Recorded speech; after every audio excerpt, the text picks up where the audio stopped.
안녕하세요. 칠구순수의 남자입니다. 오늘은 빚 걱정 없이 살고 싶다. 당신이 잠든 사이에도 빛은 잘한다.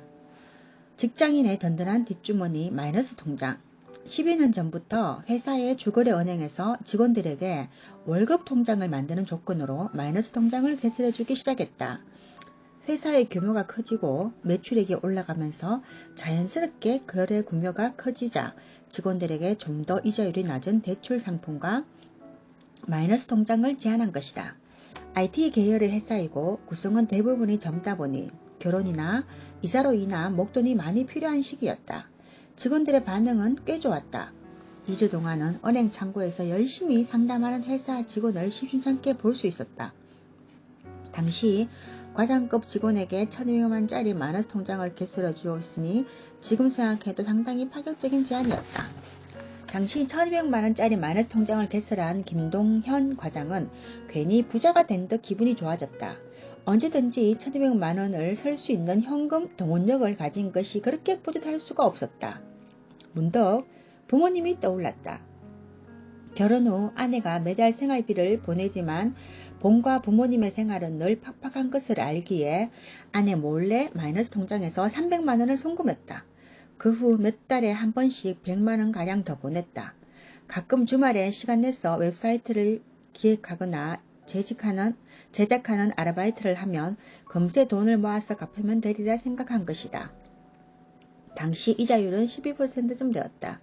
김 과장은 이후에도 400만원을 더 출금했으며 아르바이트를 해서 조금씩 갚아 나가기도 했다. 하지만 회사를 옮긴 후에는 야근과 주말 근무가 많아 아르바이트는 꿈도 꾸지 못했다.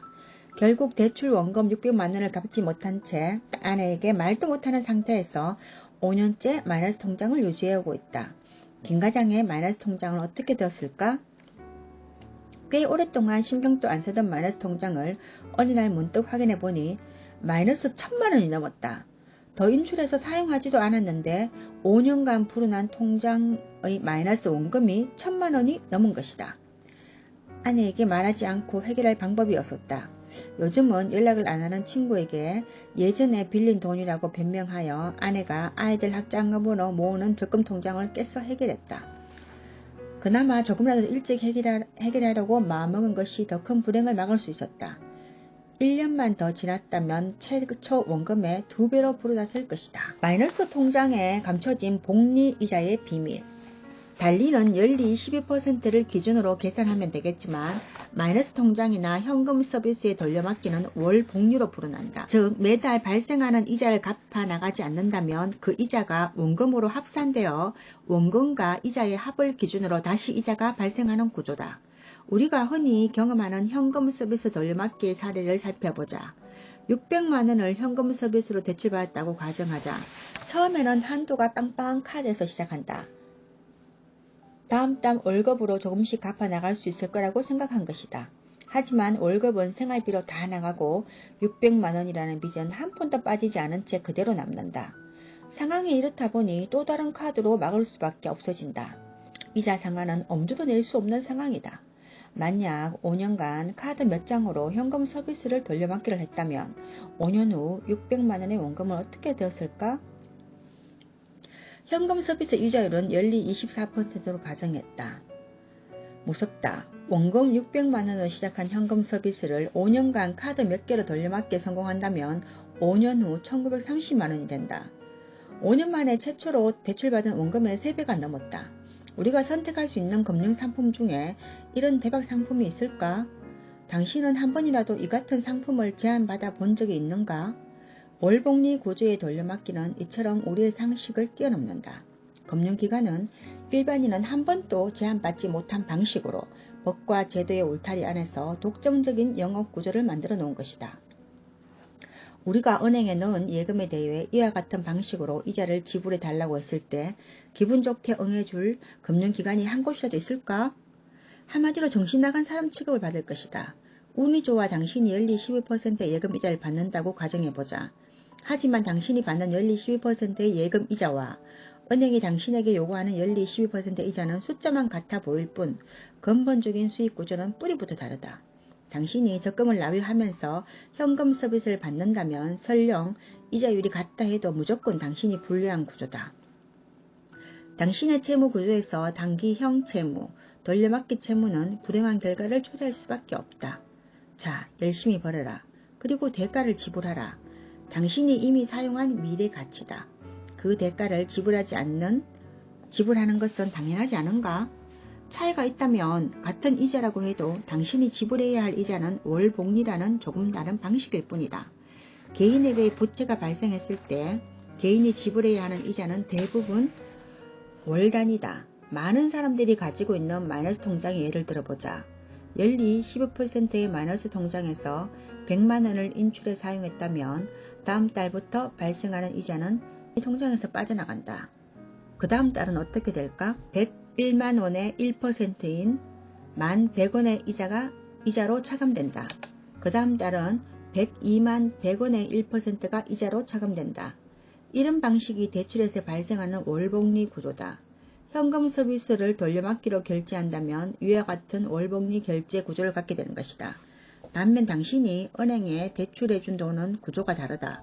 1년 만기 연리 12%로 100만원을 예금했다면 당신의 이자는 매달 발생하지 않고 만기 시 12%에 해당하는 12만원이 이자로 발생한다. 이것이 은행 예금의 달리 구조인 것이다. 억울한가? 억울하면 열심히 돈 벌고 지출을 관리하여 빚지지 않고 살면 된다. 당신이 빚지지 않는다면 이처럼 불공평한 구조의 희생양이 될 이유가 없다. 오늘 여기까지인데요. 무섭습니다. 우리가 잠든 사이에 예금 이자가 붙는 것이 아니라 빚이 자란다는 거 끔찍한 일입니다. 안 그래도 제가 좀 아는 분이 이제 2천만 원이 대출이 있다 하더라고요. 그리고 집은 지금 이제 집이 이제 경매 넘어갈 직전이라 압류돼 있다면서. 그러고 경매 언제 넘어갈지도 모르고. 근데 자기는 2천만 원이 빚이 있다고 하는데 사실 알고 보니까 4,700원 거의 5천만 원이 다 돼 가더라고요. 근데 본인은 제일 처음에 내가 빌린 돈만 생각하는 거예요. 이렇게 잠든 사이에 빚을 낳고 이자를 낳고 계속 이렇게 해서 어느새 5천만 원을 향해 가고 있는데 본인은 모르더라고요. 그래서 누나가 있다 하는데 누나가 좀 이제 오랫동안 좀 단절된 상태인 것 같더라고요. 그래서 조금 사례 관리가 필요하신 분 같던데 친구분이 조금 도와주고는 있는데 제가 아무리 생각해도 그런 분 같은 경우는 저렇게 놔둬서는 본인은 2천만 원이라고 생각하는 돈이지만 이게 뭐라 해야 되죠? 나날이 진짜 불어서 이제 눈덩이처럼 감당이 안 될 것 같은데 저런 상태로 놔두면은 좀 큰일 나겠더라고요. 저는 또 한 가지 놀라운 게 뭐 있냐면은 한 번도 이제 직장 생활을 해보지 못한 사람이니까 늘 이제 일용 근로자라나요? 왜 이제 일이 있으면 나가고 일이 없으면 안 나가고 이런데 이제 조금 이제 일자리를 좀 많이 주려 하니까 그러니까 한 달에 한 번을 봉급을 받는가요? 안 그러면은 매일매일 월급을 주나요? 이렇게 하잖아요. 그러니까 한 달에 한 번씩 봉급 받죠. 이러니까 자기는 그럼 못한다면서 그러더라고요. 그래서 아니 왜요? 이러니까 나는 하루 벌어서 하루 먹고 사는 사람인데 어떻게 한 달에 한 번 받아가 살 수 있냐면서 조삼모사라 그러나요? 그래서 깜짝 놀랐어요. 아니 이렇게 생각할 수도 있구나. 하기야 미국 같은 경우는 월 단위가 아니고 봉급을 주 단위로 주잖아요. 그분은 미국 가서 살아야 되나요? 그래서 이제 설득을 하고 있는데 하루 벌어 먹고 하루 산다.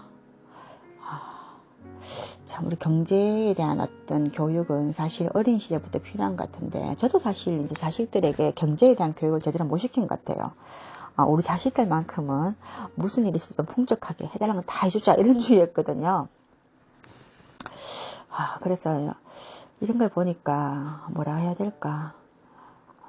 조금 이제 정신적으로 조금 이제 문제가 있으신 분 같긴 한데 매일매일 돈을 달라, 봉급을 달라 해서 제가 사실 그런 말은 들어본 적이 없어서 제가 이제 우스갯소리로 내가 그럼 봉급을 딱 들고 있다가 매일매일 지급을 할까 이런 말도 이제 농담으로 했는데 사실 좀 케어가 필요하신 분 같더라고요. 근데 그런 분뿐만 아니라 우리 일반인들도 사실 다 마찬가지거든요. 제가 옛날에 아는 분이 이제 상사죠. 상사인데 신부는 제가 은행 가는 길에 이제 한 오래됐습니다. 10년 더 됐죠. 은행 가니까 저보고 수경씨 은행 가는 게 내 것 은행 가서 한번 이렇게 통장 정리 좀 해달라 하더라고요. 그래서 정리를 했는데 깜짝 놀랐어요. 마이너스 5천만 원 까지 될 수 있는 마이너스 통장이더라고요. 그래서 내가 높으신 분들은 이렇게 통장도 이렇게 한도가 엄청나구나 이 생각을 했는데, 한도가 높다고 과연 좋을까요? 저는 아까 여기서도 책에서도 얘기했지만 마이너스 통장을 아예 처음부터 발급받지 않았다면 돈이 없다고 생각하고, 사실 물론 엄마에게 부모님에게 효도한 건 좋고 몇백만 원 드린 건 좋겠지만 내가 마이너스까지 내서 과연 드려야 될까? 근데 만약에 부모님께서 내가 마이너스 통장을 내서 부모님에게 돈을 드리는 걸 알면 부모님들이 과연 기뻐하실까? 그거는 좀 아닌 것 같죠? 차라리 부모님에게 용돈을 많이 못 드리더라도 마이너스 안 내고 있는 한도에서 드리는 게 낫다고 생각이 들어요. 여러분 어떠세요? 우리가 잠든 사이에 빚이 자란다. 우리가 잠든 사이에 예금의 이자가 자라는 게 낫겠죠. 사실 직장인들 봉급 타면은 봉급날 사실 뚜루루 다 빠져나가잖아요. 빠져나가고 다음 달 쓸 돈은 일주일만 지나면 사실 다 소진되죠. 저만 그런가요? 그래서 어떤 경제적으로도 좀 이렇게 충분한 계획을 세워야 된다 생각이 들어요. 안 그래도 우리 이제 큰아들이 이제 직장 생활을 하고 있는데, 저는 그렇게 못했지만, 너는 그렇게 하면 안 된다. 엄마는 못했지만 너는 이렇게 해라. 뭐 다 쓰면 안 된다. 뭐 이렇게 해주고, 특히, 변동비 같은 경우에, 갑자기 우리가 고정비는 다 아니까 어느 정도 예측을 하는데 갑자기 나오는 돈, 이런 걸 사실 예측을 잘 못하잖아요.